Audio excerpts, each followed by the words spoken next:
What's up, y'all? Welcome back to the Us vs. Them channel. I'm your host, Vince, and we're going to break down the next fight for the upcoming fights this weekend. We got Barlow versus Djorden Santos. Right now, Barlow's sitting at a minus 340 favorite, and Santos is sitting at a plus 250 underdog. Before we get into the breakdown, if I can remind you guys to like this video, hit the subscribe button, all that shit. Gets us in the algorithm and all that, so appreciate it, and let's just get into this. Guys, I'm just going to be upfront with you right now. I think I'm leaning more towards Barlow. He's kind of a pretty sizable favorite in this fight. And I do think he's going to win this one. I think he's going to, the reach advantage is going to be a big factor for him in this fight. We have seen in the past where he maybe is a little bit tentative with his hands and just his volume in general. But that's against guys that kind of have bigger frames and, similar reach, similar in reach. And the Nikolai Veretennikov fight, Veretennikov isn't setting the world on fire exactly with his, MMA skills, but he's a decent fighter.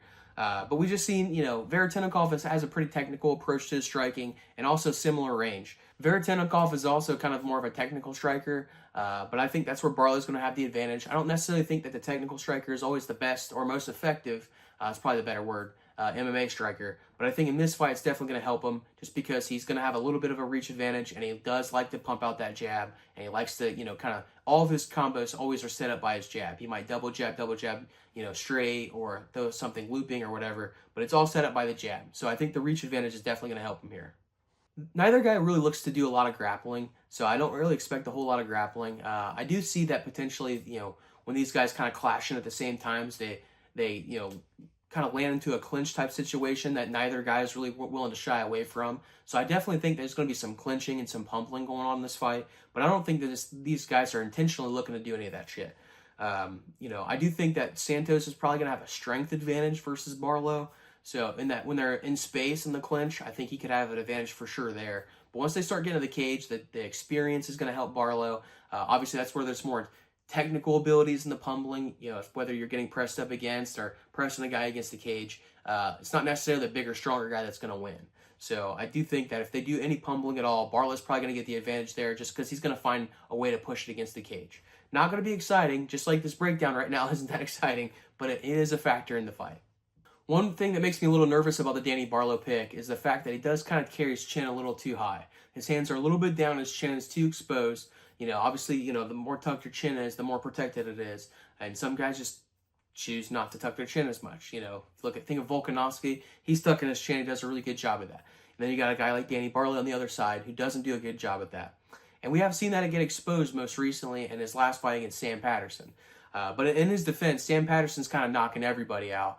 He did just knock out Trey Waters in his last fight, which we totally fucking picked. You go to my channel and see that we actually picked that one. That prop was sitting at plus 500, and we smacked it. Anyways, so he did get exposed by Sam Patterson, but like I said, that dude's knocking everybody out.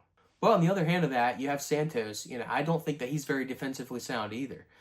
He's only had one fight in the UFC, and he lost that fight. So I had to go on the regional scene to see some of those most recent fights to actually do some film study. And, I did see him fight a really short guy for the middleweight division on the regional scene. And this guy, you'd think, he's going to be looking to grapple and do dirty boxing and clinch on the cage because he's got such a size advantage. But this guy is actually winning the striking as well as some of the grappling that I was talking about, as well. But the fact that this guy who had probably, he's probably 7 inches shorter than Santos was able to touch him. If that guy's able to touch him, Barlow's going to be able to touch him too. When I was breaking down Santos's fights, one thing that I did notice, and I noticed this on some of the other guys on this card too, is they kind of start getting away from technique and kind of turning it more and more into a brawl. And I think that's going to be his MO this weekend. I think the dirtier that he makes the fight, the more likelihood that he has of winning. So I don't think that Santos wins this any other way but by KO. So if you're going for that, what is that sitting at right now? That's sitting at plus 650, so obviously that's pretty sick value. But I'm not going to do that. I don't think that he's going to knock out Barlow this weekend. I think Barlow is going to stay at range and avoid the brawling style of Santos that he knows that's pretty much the only path to victory. So I think he's going to play, like I said, stick at range. If he gets to a pummeling, he's going to win those exchanges, and he's just going to have more significant strikes. So give me Barlow in this one by decision. That prop is sitting at plus 260 right now. I definitely see that getting sprinkled in the parlay. So, but we'll just see how that works out. So stay tuned for the parlay video that's coming soon.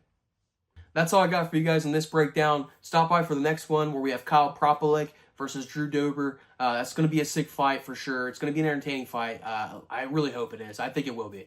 But that's not what we're here for exactly. We're here to make some money on it. So hopefully I can find a good prop for us on that one, just like this fight, to break it down and you know, make us some money. So that's all I got for you guys today. Stop by for that one, and I'm fucking out of here.